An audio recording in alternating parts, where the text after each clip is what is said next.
বিয়ে বাড়ি যাব আর হাতে মেহেদি পরবো না, এটা কি হয় বলো বলো। হে এভরিওয়ান, আসসালামু আলাইকুম। কেমন আছো সবাই? আশা করি সবাই ভালো আছে। আলহামদুলিল্লাহ, আমি অনেক বেশি ভালো আছি।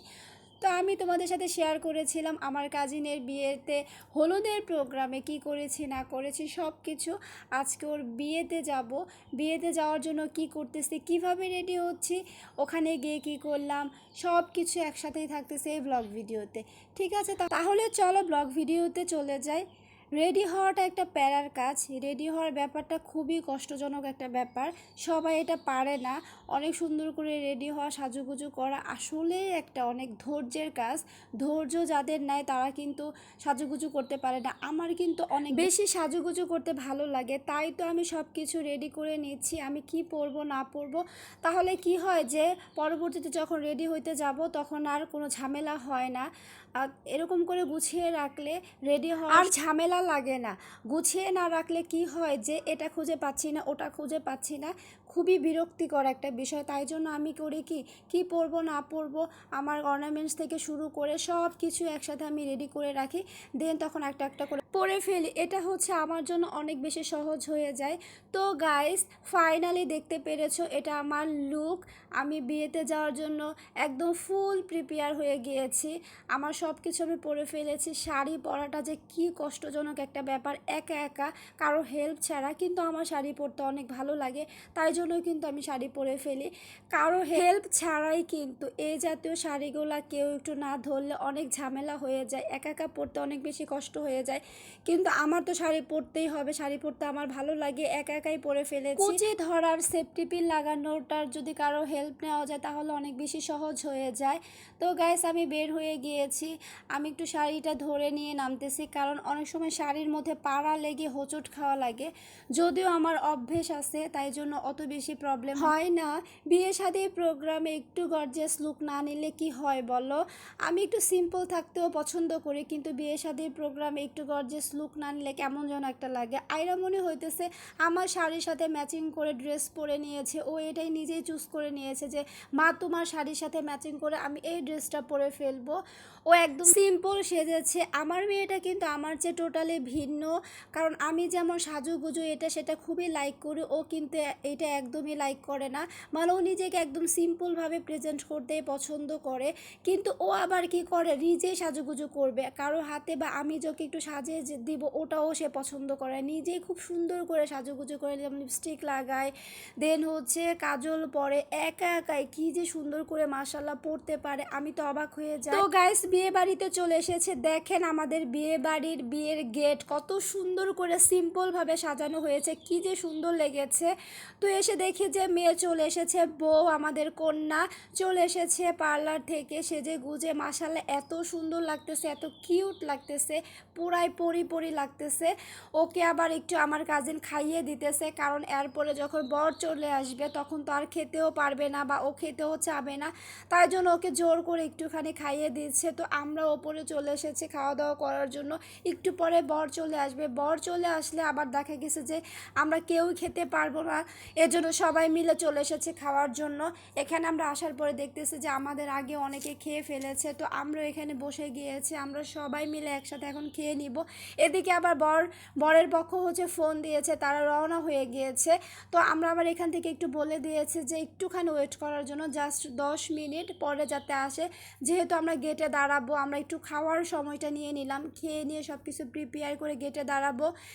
তো গাইস, আমরা হচ্ছে খেয়ে নিচ্ছি। এই তো রয়েছে আমার পাশে আয়রামণি, ওর বাবা, সবাই মিলে আমরা একসাথে। বিয়ের প্রোগ্রামটা একেবারে ঘরোয়াভাবে করা হয়েছে, কারণ বিয়েটা যেহেতু ঈদের 2 দিন আগে হয়েছে, আর এই ঈদটা হচ্ছে গরু ছাগল দিয়ে সবারই অনেক ব্যস্ততা, তাই জন্য অনেকেই আসতে পারে না আন্টির বাসায়। বলতে না বলতেই বরপক্ষ চলে এসেছে, আর আমরাও সবাই চলে এসেছি, গেটে দাঁড়িয়ে গিয়েছি। দেখা যাক এখানে কি হয় এখন। অনেক মজা মাস্তি সাধারণত এই গেট ধরা নিয়ে হয়ে থাকে, আমাদের বেলায় দেখি কি হয়।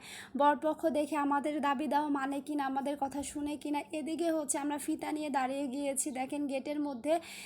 তিনটা আইটেম শরবত নিয়েছি। একটা হচ্ছে লবণের শরবত, আরেকটা গুঁড়া মরিচের, আরেকটা শুধু লেবু দিয়ে শরবত করেছি। তিনটায় ভেজাল রেখেছি। আর মিষ্টিগুলো রেখেছি পুরাই হচ্ছে লবণ দিয়ে মাখিয়ে। আজকে জামাইয়ের অবস্থা খারাপ করে ফেলবে এগুলা খাইয়ে নিয়ে। দেন এদিকে নাকি জামাইয়ের হচ্ছে গরম লেগে গিয়েছে, তাই জন্য এক আন্টি হচ্ছে টিস্যু দিয়ে বাতাস করতেছে আর কি। এখন হচ্ছে আমাদের যাই হোক ওনাদের সাথে বেশি ক্যাচাল করা লাগে না, ওনারা খুব ভালো মানুষ। আমাদের যা যা বলেছি সেগুলো ওনারা দিয়ে দিয়েছে ভালোই। ওনারা কোনো ঝামেলার মধ্যে যায় নাই। এখন হইতেছে আমরা ওনাদেরকে এই যে জামাইকে আর কি মিষ্টি খাওয়াইতেছি।